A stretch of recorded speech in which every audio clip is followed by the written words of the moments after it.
तो hello guys, welcome to my YouTube channel. तो अक्सर हम सिलाई करते टाइम कटिंग में हमारे इस तरह के छोटे छोटे फैब्रिक पीसेस, जिसे हम कतरन बोलते हैं, वो बच जाते हैं। तो बस आपको उन्हीं कतरन को लेना है और उस कतरन में से इस तरह से उनकी पट्टियाँ निकाल देनी है। इस तरह से मैं सारे ही वेस्ट फैब्रिक्स की पट्टियाँ निकाल दूंगी।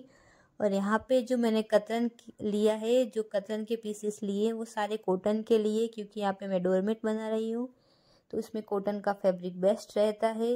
तो बस सारे ही कतरन से हम इस तरह की पट्टियाँ निकाल देंगे। ये इन पट्टियों की जो चौड़ाई है वो मैंने 3 से 4 उंगल ली है, आप उसी हिसाब से ले सकते हो।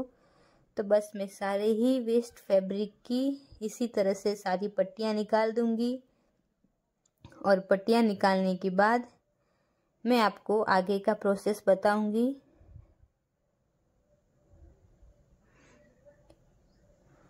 तो ये देखिए, इस तरह से सबकी मैंने इस तरह की पट्टियाँ निकाल दी है, सारे ही फैब्रिक्स की। और अब इन पट्टियों को आपस में जॉइंट कर देना है हमें।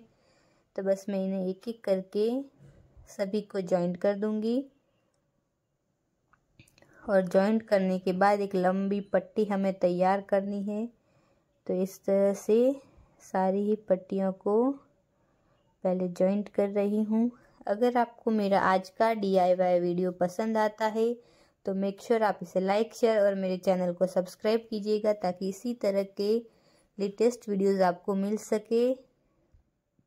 और मैं अपने चैनल पर स्टिचिंग से रिलेटेड और बहुत ही अच्छे अच्छे आउटफिट के डिज़ाइन से रिलेटेड वीडियोस बनाती हूँ। तो अगर आप वो सब देखना चाहते हैं तो मेरे चैनल को ज़रूर सब्सक्राइब कीजिएगा। तो ये देखिए, इस तरह से मैंने इसे एक लंबी पट्टी बना दिया है। सारी पट्टियों को जोड़ के फिर आपको इस तरह का एक स्क्वायर शेप का फैब्रिक लेना है, जो थोड़ा सा मोटा होना चाहिए। और फिर उसकी किनारी को इस तरह से फोल्ड कर देना है, ताकि इसके धागे निकले ना। तो पहले मैं किनारी को फोल्ड कर दूंगी। तो ये देखिए, किनारी हमारी जो है वो इस तरह से फोल्ड कर दी है मैंने। और किनारी फोल्ड करने के बाद अब जो हमने पट्टी रेडी की थी उसको इस तरह से डबल फोल्ड करना है।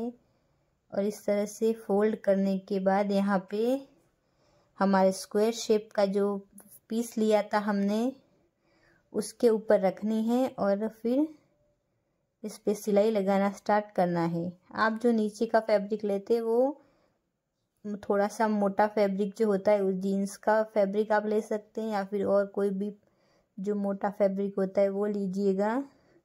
और फिर इस तरह से कॉर्नर, देखिए आपको इस तरह से कॉर्नर बना देना है।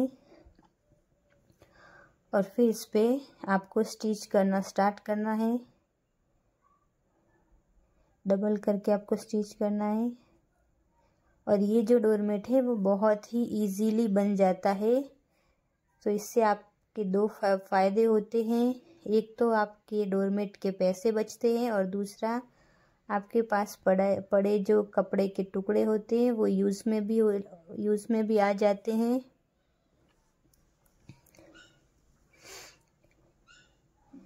तो ये देखिए, इस तरह से आपको इसके ऊपर इसे लगाते जाना है पूरे स्क्वायर शेप में। और कॉर्नर्स भी इस तरह से आपको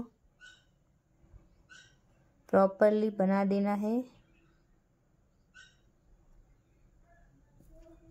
और आपको जितनी साइज़ का, जो भी साइज़ का डोरमेट चाहिए उस हिसाब से आप इसे ले सकते हैं।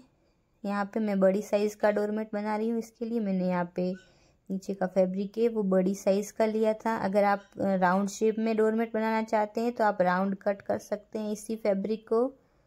और फिर आपको ये सारी पट्टियों को राउंड में लगाना होता है।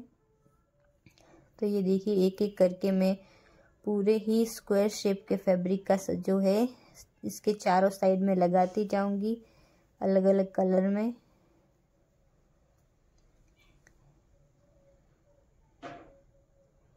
और लगाने के बाद अब हमारा लास्ट जो इसका फाइनल लुक होता है वो आया है, और हमारी फाइनल पट्टी लग रही है। और फाइनल पट्टी को आपको सभी साइड से फोल्ड करके इसके ऊपर इस तरह से सिलाई लगानी है। और जो फाइनल जो पीस होता है उसके ऊपर हमारा धागा रहता है, तो उसके मैचिंग का ही थ्रेड यूज़ करना है। अगर आप अलग थ्रेड यूज़ कर रहे हो तो आपको धागे को चेंज कर देना है। और इस तरह से हमारा डोरमेट बिल्कुल रेडी हो गया है। और रेडी होने के बाद ये है हमारे डोरमेट का फाइनल लुक, और इसका लुक बहुत ही ज़्यादा अच्छा आया है। और अब आप इसे अपने डोर पे रख सकते हैं, आपके घर पे आने वाले मेहमान भी इम्प्रेस हो जाएंगे। तो hope you guys love this video.